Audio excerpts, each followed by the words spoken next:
Hello दोस्तों, आप सभी का स्वागत है आपके अपने यूट्यूब चैनल हिंदी सरोवर में।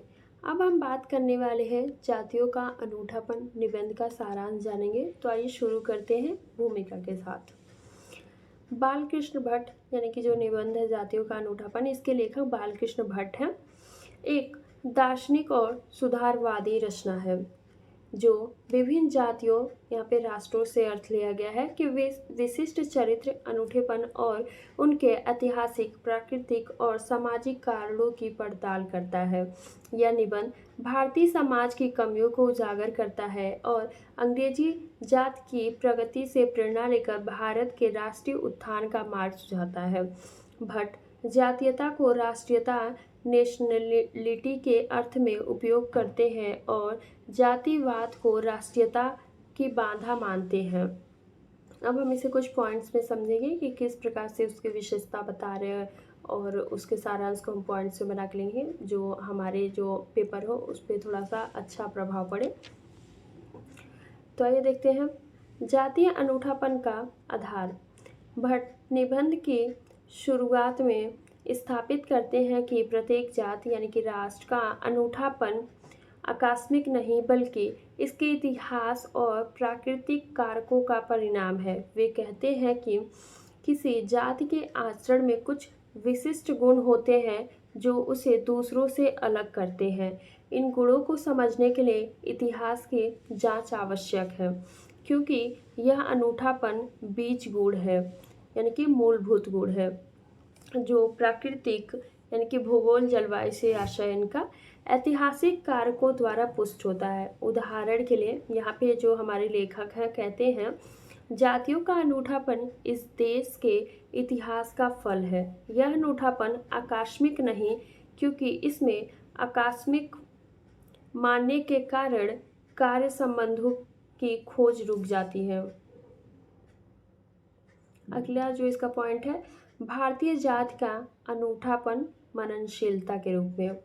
भट्ट भारतीय से आशय यहाँ पे हिंदू से है, जाति के विशिष्ट गुण के रूप में मननशीलता को चिन्हित करते हैं।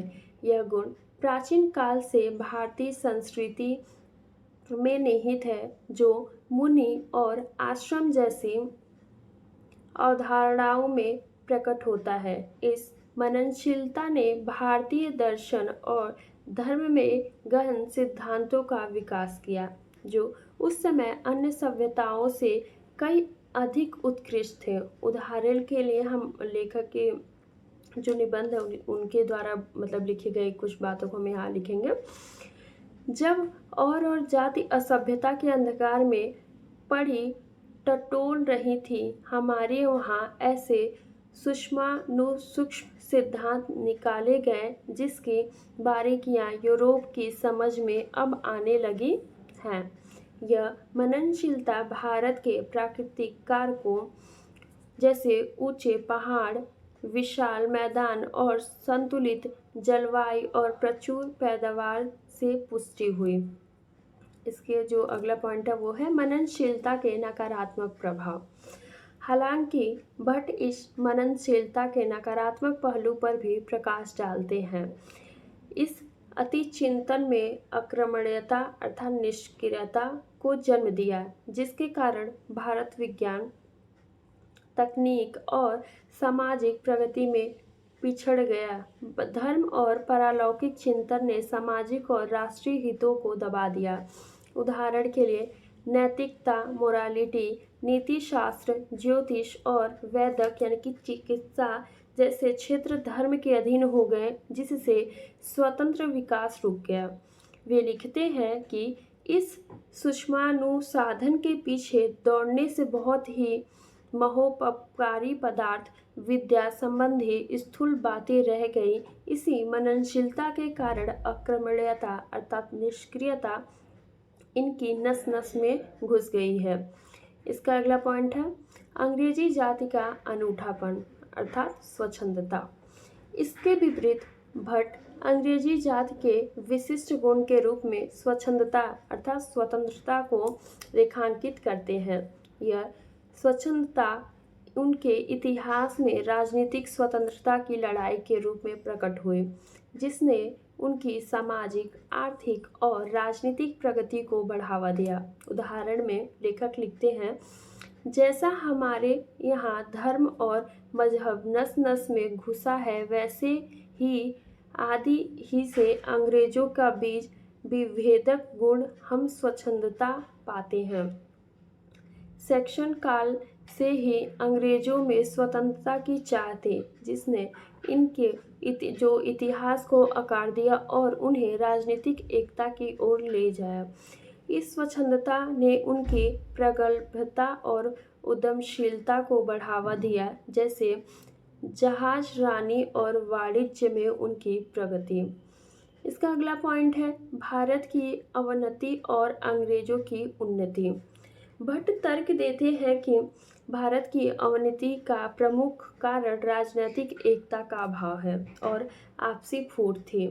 भारत की प्रचुर संपदा ने विदेशी आक्रमणकारियों को आकर्षित किया और एकता के अभाव में भारत बार बार पराधीन हुआ। वे लिखते हैं, राजनीतिक एकता न होने से हमारा हास हुआ।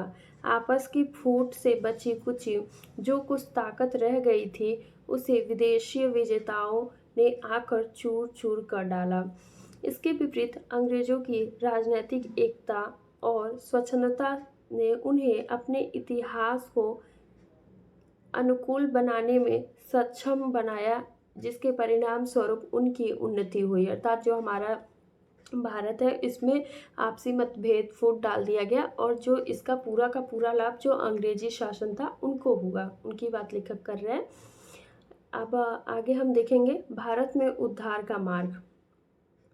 यहाँ हम देखेंगे कि जो लेखक हैं बताते हैं कि भारत के उद्धार के लिए एक सुधारवादी दृष्टिकोण प्रस्तुत करते हैं। वे कहते हैं कि भारत का उद्धार शांति और आक्रमणता के गुणों से नहीं, बल्कि अंग्रेजी जात की प्रगल्भता और उद्यमशीलता को अपनाने से संभव है।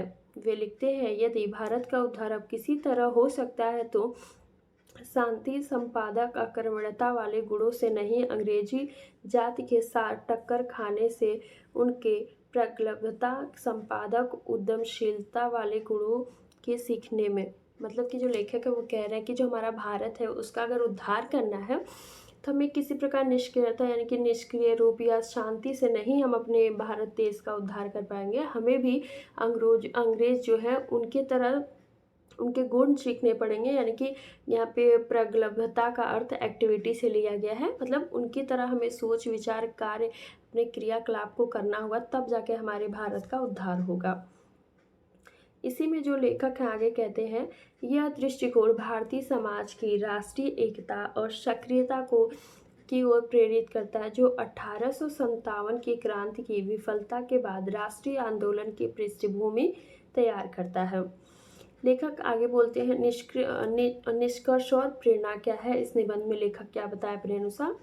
निबंध एक प्रेरणादायक संदेश के साथ समाप्त होता है, जहां भट्ट पाठक के अपेक्षा करते हैं कि वे जातीय अनूठेपन को समझेंगे और भारत के उत्थान के लिए प्रयास करेंगे। वे लिखते हैं कि हम आशा करते हैं कि हमारे पाठक वृंद इस लेख से जातियों में अनूठापन क्या है भरपूर समझ गए होंगे।